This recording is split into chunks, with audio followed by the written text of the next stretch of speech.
Yo, welcome back kembali lagi di channel Atowa Hayato. Bagaimana kabar nakama sekalian? Semoga selalu baik-baik saja. Yosa chapter 1115 akan segera rilis dan di sini Mimin sudah mendapatkan full spoilernya yang memberikan alur ceritanya secara lengkap. Oke lah, tanpa basa-basi lagi, langsung aja kita masuk ke pembahasannya. Judul chapternya adalah Perpecahan Benua. Untuk bagian cover melanjutkan cover story Yamato yang akan mengelilingi Wano Kuni. Di sini Yamato mendapatkan bento dari Hiyori dan Otoko. Anak Kaido itu pun tampak tersenyum ketika melihat Hiyori dan Otoko menyiapkan bekal untuknya. Lanjut kita masuk ke dalam cerita. Bagian awal chapter ini melanjutkan bagian akhir di chapter lalu yang memperlihatkan reaksi orang-orang tentang kata-kata Vegapunk untuk seluruh dunia. Kita mulai dari Wano Kuni. Di sini orang-orang mendengarkan pesan Vegapunk menggunakan denden musinya Orochi. Kita bisa melihat Momonosuke, Kinemon, Otama dan Shinobu sedang makan dango sambil mendengarkan denden musi. Momonosuke berkata, jadi Joy Boy adalah seorang bajak laut sama seperti Luffy. Kinemon merespon, jadi Tuan tahu nama itu. Lanjut beralih ke penjara pangkalan Manirid G4. Di sini Demaru Black dan krunya juga mendengarkan pesan Vegapunk. Ya, bagi yang lupa, Demaru Black ini adalah orang yang menyamar sebagai Luffy dan krunya pun menyamar sebagai kru topi jerami. Di sini mereka semua kembali menyamar menjadi bajak laut lain, yaitu bajak laut Kid. Kapten Demaru menjadi Kapten Kid. Bajak laut Kid palsu itu pun berkata, siapa yang lebih kuat, Joy Boy atau Kapten Kid kami?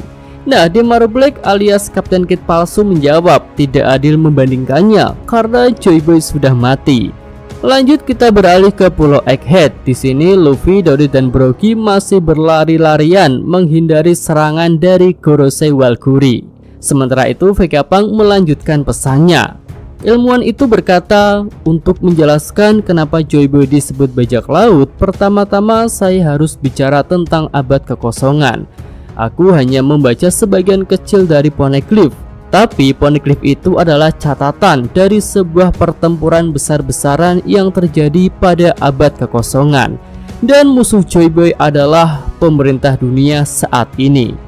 Nah, ketika mendengar pesan itu, Gorosei Walkuri sangat marah pada Vegapunk. Dia pun meraung dan menyebut nama Vegapunk. Lanjut kita beralih ke laboratorium. Di sini Mars juga terlihat marah dengan kata-kata Vegapunk. Dia langsung menggunakan Hausoku Hakinya untuk menjatuhkan beberapa denden musi yang ada di tempat itu. Kemudian Vegapunk melanjutkan ucapannya.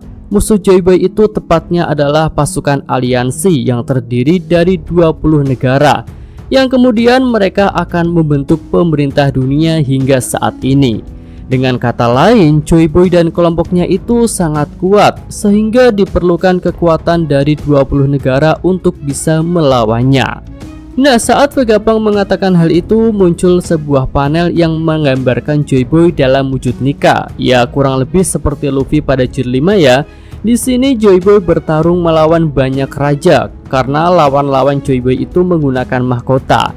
Tapi sayangnya semua itu hanyalah siluet dan belum bisa dilihat dengan jelas. Nah, Vegapunk melanjutkan, karena aku tidak memiliki informasi apa-apa tentang pemicu pertempuran besar itu, maka aku menggambarkannya hanya sebagai benturan dua ideologi yang berbeda.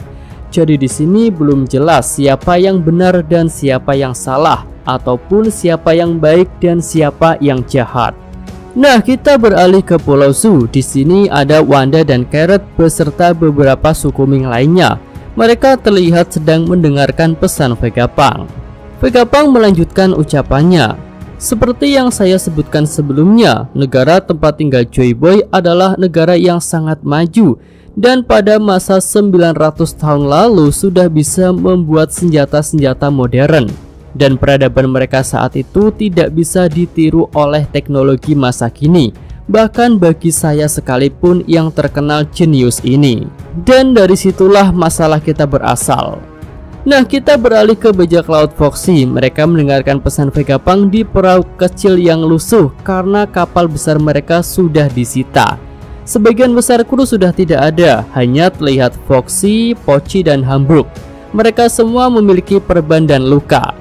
Foxy berkata apa yang dibicarakan oleh kepala kacang itu. Selanjutnya kita kembali ke Pulau Egghead. Di sini Edison meminta Stacy untuk ikut melarikan diri. Dia sudah tidak perlu mengurus pelindung Frontier Dome lagi karena para Gorosei sudah masuk ke dalam lab. Jadi pelindung itu sudah tak berguna. Nah, beralih ke kelompok Nami. Nami mengatakan mereka harus segera pergi ke kapal karena para Manerir sudah berkumpul di sekitar kapal Elbaf. Di sini terlihat Zoro dan Jinbe sudah hampir mencapai kapal. Nah, kembali kepada Stacy. Dia bicara dengan kaku sambil menunjukkan wajah yang sedih. Stacy berkata, "Aku sudah tidak tahu harus berbuat apa. Sekarang setelah Vegapunk tiada, aku kehilangan tujuan hidupku." Oke, selanjutnya kita menuju Gorosei Nasujuro yang ada di lokasi Bonnie. Di sini Gorosei kuda liar itu menyerang para raksasa dan juga Bonnie. Beruntung Franky berhasil menarik Bonnie dan menghindari serangan itu. Namun serangan Nasujuro tetap mengenai beberapa raksasa Elbaf dan juga kapal mereka. Di sini Nasujuro pun terlihat geram dengan perkataan Vegapunk. Dia berkata, "Kamu terlalu banyak bicara, Vegapunk. Semua tanda-tanda kehidupan ini sangat menjengkelkan." Kemudian Nasujuro melompat ke udara dan dalam sebuah halaman gadai yang epik, dia memotong awan Pangrekod menjadi dua. Hal itu pun membebaskan para Serapim dan para agen CP0 yang terkurung di dalamnya. Semuanya jatuh ke bawah Egghead. Oke, pesan Vegapunk berlanjut. Dia berkata, abad kekosongan berakhir dengan kekalahan Joy Boy. Tetapi dengan kekalahannya, pertempuran itu meninggalkan kerusakan yang tidak dapat diperbaiki oleh dunia ini. Pergi dari pulau satu ke pulau lain, itulah dunia kita saat ini. Karena sulitnya berlayar, sebagian besar penduduk hanya memiliki akses terhadap budaya mereka sendiri dalam satu pulau. Nah, di sini kita melihat beberapa reaksi dari orang-orang lain. Yang pertama ada dari desa Shimosuki. Koshiro mendengarkan pesan Vegapunk sambil melihat anak muridnya berlatih. Vegapunk melanjutkan, "Ini adalah pengetahuan umum kita. Namun hal ini tidak berlaku untuk dunia yang ada 1000 tahun lalu. Kita dapat berasumsi bahwa dunia ini dulunya memiliki beberapa benua. Namun bencana perubahan iklim yang terjadi selama abad kekosongan menenggelamkan seluruh dunia hingga ketinggian air laut naik setinggi 200 meter. Pulau-pulau yang kita tinggali saat ini hanyalah pecahan dari benua-benua yang dulu ada. Dunia 1000 tahun lalu kini tenggelam ke dalam air dan tidak dapat ditemukan." Nah, Vegapunk berbicara dalam sebuah halaman gadai yang epik yang menunjukkan reruntuhan kota-kota di dasar laut.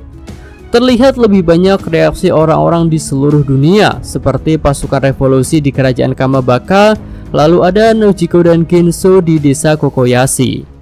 Kemudian di kerajaan Sakura, Dalton dan Dr. Kureha mendengarkan pesan Vegapunk bersama-sama dengan warga. Kureha berkata, "Sepertinya masih banyak hal menarik di dunia ini." Selanjutnya kita bisa melihat Miss Golden Week dan Miss Merry Christmas serta Miss Valentine di pulau tempat New Speeders Cafe berada. Orang-orang di pulau itu melihat ke sebuah gunung dan mereka berkata tidak percaya bahwa gunung itu tingginya lebih dari 200 meter di masa lalu. Mereka juga mengatakan pasti banyak orang yang meninggal karena naiknya air laut yang sangat tinggi. Oke, pesan Vegapunk berlanjut. Mengapa permukaan air laut naik selama abad kekosongan itu?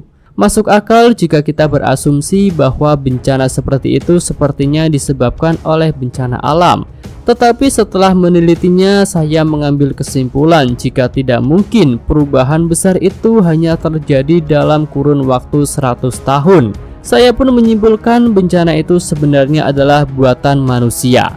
Ya, selanjutnya kita beralih kepada Morgan. Burung itu pun terkejut dengan perkataan Vegapunk. Dia mengatakan luar biasa. Tapi di sini Vivi langsung menutup mulut Morgan agar dia bisa mendengarkan pesan Vegapunk dengan jelas. Vegapunk melanjutkan, "Saya mendeteksi kenaikan permukaan air laut di seluruh dunia beberapa hari yang lalu dan saya mengambil kesimpulan. Iya, senjata kuno lah yang menenggelamkan dunia 800 tahun lalu dan senjata-senjata itu masih ada hingga sekarang. Dan mereka pun menunggu hari di mana akan digunakan kembali."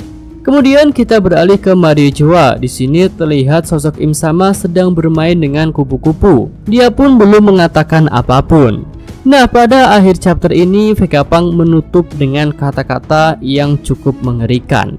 Dengan kata lain, perang besar yang terjadi pada abad kekosongan itu sebenarnya belum berakhir. Oke, itu aja pembahasan untuk full spoiler chapter 1115 ini. Yosa Mimin Atwa Hayato. Terima kasih.